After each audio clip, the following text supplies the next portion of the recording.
Good morning students. मॉन्टब्रेसिया की online class में आप लोगों का स्वागत है। मैं आप लोगों की हिंदी लिटरेचर मिस आप लोगों को चैप्टर 3 स्टैंडर्ड 6 में पढ़ा रही थी। अभी वो चैप्टर ख़त्म नहीं हुआ है, आगे और भी बाकी है। तो चलिए शुरू करते हैं। तो कल मैंने आप लोगों को पेज नंबर 23 का यहाँ तक आप लोगों को पढ़ा दिया था, जिसमें क्या बताया था आप लोगों को कि राजा जो है वो राजकुमारी चौबोला से शतरंज के खेल में हार जाते हैं और हारने के बाद उनको शर्त के अनुसार जेल भेज दिया जाता है। उसके बाद लाइन क्या है देखते हैं। राज्य की हालत बिगड़ने और राजा के नगर छोड़कर चले जाने का समाचार जब रानी को मालूम हुआ तो उसे बहुत दुख हुआ। वह राजा का पता लगाने निकली। कुछ ही दूर चली थी कि वही पुराने ठग फिर आ गए। सबसे पहले वही काना आया और कहने लगा, रानी साहिबा, आपके पास मेरी आँख 2000 में गिरवी रखी थी। आप अपने रुपये लेकर मेरी आँख वापस दीजिए। तो यहाँ पर जो है जब रानी राजा का पता लगाने के लिए निकलती है तो वो ठग जो है उन्हें भी मिलता है और उसी तरह से रुपये ऐंठने की कोशिश करता है। वो भी क्या कहता है कि मेरी आँखें जो आपके पास मैंने गिरवी रखी थी तो मुझे वो वापस चाहिए और अपने रुपये ले लीजिए। तो इस पर रानी क्या जवाब देती है। रानी बोली, बहुत ठीक, मेरे पास बहुत से लोगों की आंखें गिरवी रखी है। यहाँ मतलब रानी ने जो है अंदाज़ा लगा लिया कि ये ठग है, इसलिए उसने कहा कि बहुत अच्छा, मेरे पास जो है बहुत से लोगों की आंखें गिरवी रखी है, उन्हीं में से तुम्हारी भी होगी। एक काम करो, तुम अपनी दूसरी आंख निकाल कर मुझे दो। उसके तौल की जो आँख होगी वह तुम्हें दे दी जाएगी।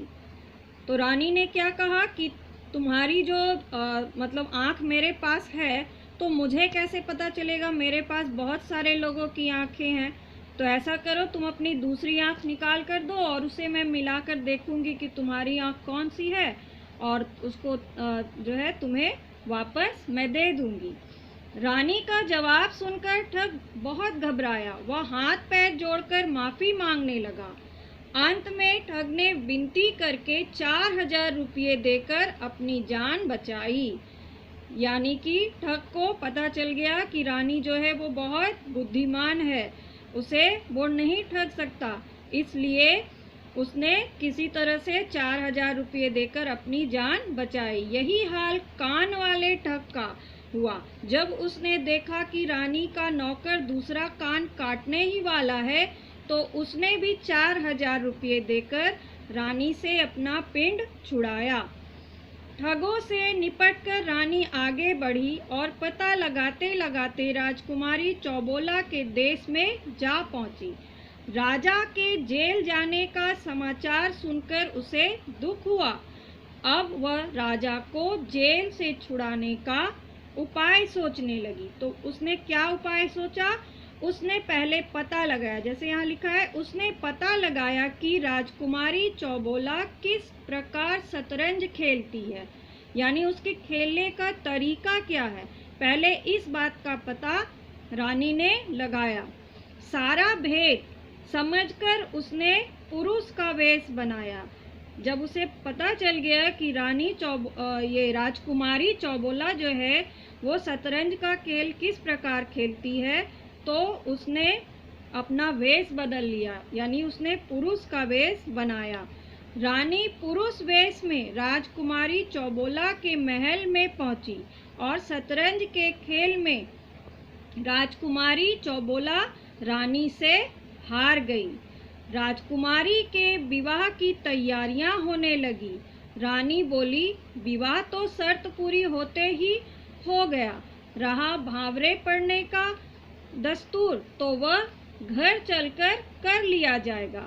वहीं पर धूमधाम से शादी की जाएगी। तो उसके बाद क्या होता है, रानी पुरुष का वेश धारण कर लेती है और राजकुमारी चौबोला के महल में पहुंचकर उससे शतरंज खेलती है। शतरंज में क्या होता है कि जो रानी है वो राजकुमारी चौबोला को हरा देती है। तो हराने के बाद विवाह जो है उसके साथ करना होता है। तो वो क्या कहती है कि विवाह तो शर्त पूरी होते ही हो गया। मतलब वो तो यहाँ पर पुरुष वेश में थी तो वो रानी, इसलिए उसने बात को टालने की कोशिश की और कहा कि जो भी विवाह के बाद की जो रस्म है, रीति रिवाज है, उन सबको वो वापस जब अपने यहाँ जाएगी तो उसे वो पूरा कर लेगी। तो इसलिए यहाँ पर कहा गया है कि घर चलकर कर लिया जाएगा, वहीं पर धूमधाम से शादी की जाएगी। ऐसा उसने क्यों कहा? क्योंकि वो तो जो है रानी थी, वो तो पुरुष का वेश धारण की हुई थी, तो वो उससे विवाह कैसे कर सकती थी। तो यहाँ तक आप लोगों को समझ में आ गया। नेक्स्ट डे जो है इसके आगे मैं पढ़ाऊँगी, तब तक के लिए होमवर्क यही है, आप लोग एक बार फिर से चैप्टर को जहाँ तक मैंने पढ़ाया है उसे रीड कर लीजिए। Thank you.